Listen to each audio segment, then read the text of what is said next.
Hello guys, welcome to a new video from the channel. This time we check Windows 10 how to enable print screen key. So let's start. So first let's go to search bar and let's write accessibility. So let's write it.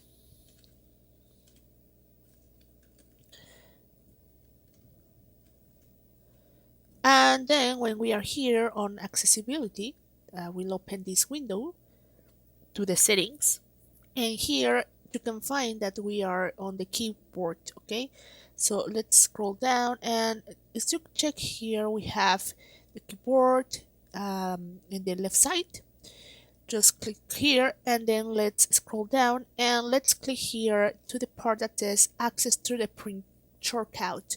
So as you can see here, I have this activated. So if you want to activate, just click here and do activate the access.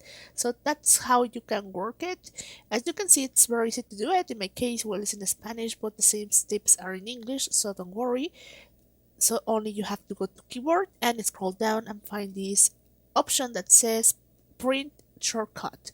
So when you do it, just close the window and that's it, guys. Well, thank you for watching this video. Remember to subscribe and give thumb up to this video.